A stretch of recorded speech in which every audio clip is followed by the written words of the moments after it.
I'm Hannah Freeman. I'm a professor here at UPike. I'm in English. That's my home discipline, but I am currently serving as the division chair for the Humanities division. I'm also a mother of a 4-year-old and wife to a biologist, and we have a farm. We love animals, we love the outdoors, so those are things that kind of define me as a person also in my personal life. As a professor of English, right, chair of a division, working with experiential learning, I wonder if Hannah, as a young girl, said, that's what I want to do with my life. Absolutely not. Yes, no, I actually switched majors a couple times in college. I went to a really big university. I loved going to UNC Chapel Hill, but looking back, now that I've had some time in a liberal arts college, I wonder if maybe this kind of environment would have suited me better as a young person. There's certainly things to be gained from a big university. I loved my professors. They were top-notch. I loved having, the sort of a competitive environment that Carolina was, but you're also sort of a social security number. I didn't really know any of my professors, even when I got into my major. My classes were still 50 plus, usually, in size. So now teaching at a liberal arts university, I see the difference in the styles of schools and the attention that we're able to give our students, and sort of the coaching throughout the 4 years, the relationships that we develop with our students. So I wonder now if maybe that would have been a better environment for me. I did switch majors a lot. I came in as an English major because I love to read. But I was terrified of the Shakespeare course that everybody had to take early on in their English major, and you had to take that course in order to be an English major at Carolina, so I literally switched majors to avoid that class. I was briefly a biology major and did not, after taking several classes in biology, that was not my thing. But by my junior year, I declared psychology, and that I really enjoyed being a psychology major. We have an intern. You did like an intern your senior year at Carolina, and I did that in a geriatric hospital, and that was a really meaningful experience for me. And then I ended up minoring in history, but I was only like 2 or 3 credits short of majoring in English as well. So I had a pretty strong English background as well. So to answer your question, no, I had no idea what I wanted to do. And by the time I graduated, I really thought that I would do something in psychology, that I would, but once I got on the job market after I got a BA, what a lot of students I'm sure will find, it's hard to, entry-level jobs with a BA can sometimes not be that rewarding of a job. And that was certainly my experience. And I didn't find myself drawn enough to psychology to go on and get a graduate degree in psychology. So, as a young child, 6, 7, 8, 9, what was your dream at that point? To be a horseback rider, professionally. Yeah, so I started riding very young. We lived in Lexington, Virginia, which is big time horse country, and so I grew up fox hunting on my horse and riding through the Shenandoah Valley, and it was my passion. I did it from 7 a.m. in the morning until 10 o'clock at night. My parents dropped me off at the farm with all these little girls that were my age, and we all had our ponies, and we played on the farm all day long, and it was quite idyllic. So that's what I wanted to do when I was a little girl. What's a dream job for you? Obviously, you've made it as a professional, but is there a dream job? Are you working yet? When I say dream job, what comes to your mind? I feel like I am fortunate enough to say that I'm in a dream job. I love my job. I really do. I never dread going to work. There's certain aspects of my job that I don't like, which I think is true for everyone to some degree. But I get to read and talk about books and talk about ideas with students and colleagues, and I get to basically manage my own time. Like, I think about some of my first jobs that were hourly jobs, like retail or whatever, and I remember in those jobs just looking at the clock all day, like, when are we going to get to the end of the day, right?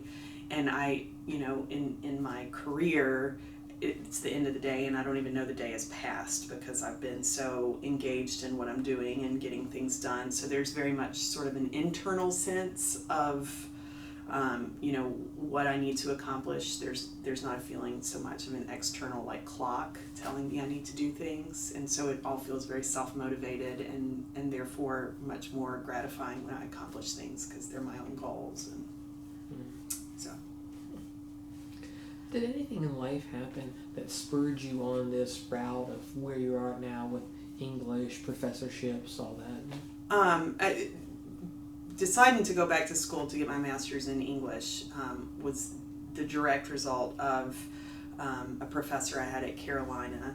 I had already graduated and I was waiting tables for a year after graduating, and I wanted to just take as a continuing ed a class on novels at Carolina, and I was able to get into that class, and the professor just really affected me deeply, and I thought, this is what I want to do. Like, it was just that automatic, like, I don't know, that clear to me at that time that this is what I want to do.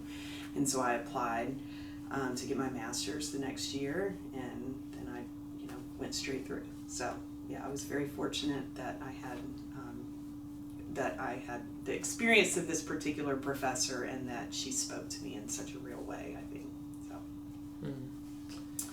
When we think about calling, meaningful life, kind of purpose, and I know you're a person of words and reading, so this could be long, but if we were to put it in a sentence, what is your call or your life's meaning? What is your life about?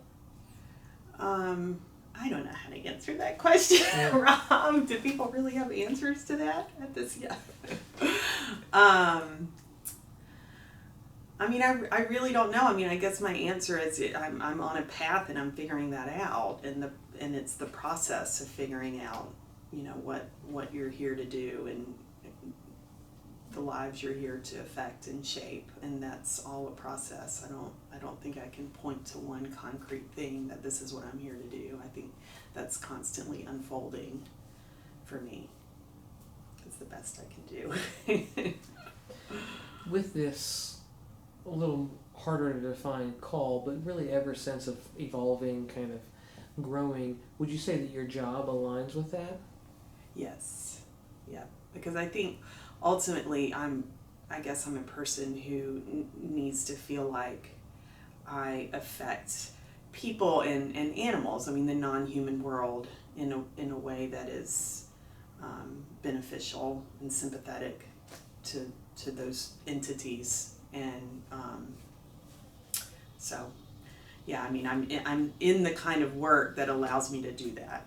So if I have a student that I can see in the classroom who is clearly struggling or doesn't feel like they fit in, like I feel like I'm in a place to impact that person's life, and that's what's important to me. Obviously you've had an impact on people, and maybe even a subtle impact that you don't know. Maybe someone doesn't throw themselves at your feet and say, oh my gosh, you changed my life. But maybe that prof that you mentioned didn't even know the impact. But talk to me about some people who have made a big impact on your life.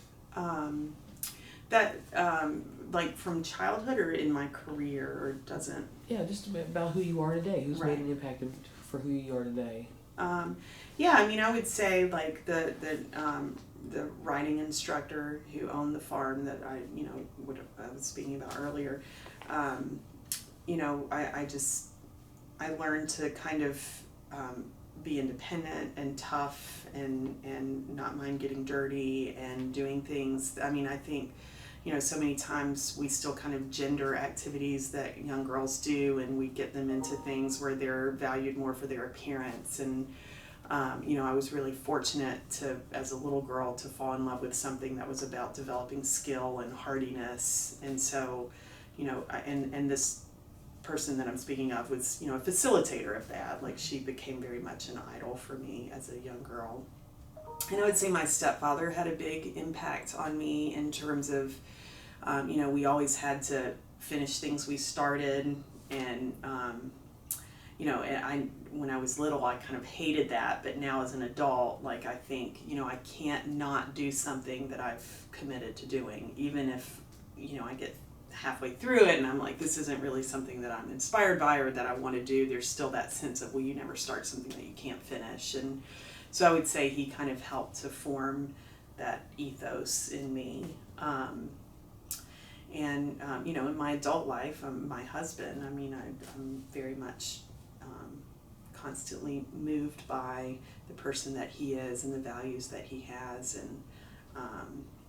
and so I would say those are probably the three biggest impacts in my life.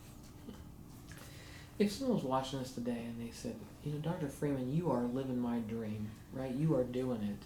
What did you do to put yourself in the position for where you're at now? I have to say, like, for better or worse, a lot of it is privilege, and I think you have to acknowledge that. I came from a family that really valued education and saw education as a top priority, and so I was encouraged and provided for in that way. And so more than anything, I would say it's the circumstances that I was fortunate enough to have growing up.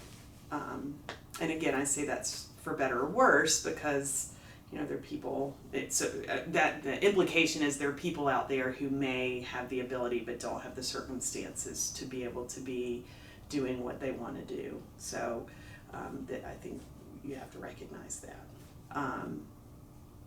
And I think I was sort of in the, so a lot of it was serendipitous. Like, I was just, when I was picking a graduate school, I was like, I want to be within a 4-hour drive of my home, of my parents, so that limited, the schools that I applied to. And then, this was, I graduated from my PhD the year that the economy crashed, and so no one was getting academic jobs. Academic jobs were canceled, left and right because there was no funding for them. And so I found myself very fortunate to be offered a job, and then I met my husband. So everything sort of fell in place in that way, and all of that is just luck. I think we claim too much credit for our, for our destinies, and so much of it is just being in the right place at the right time. So,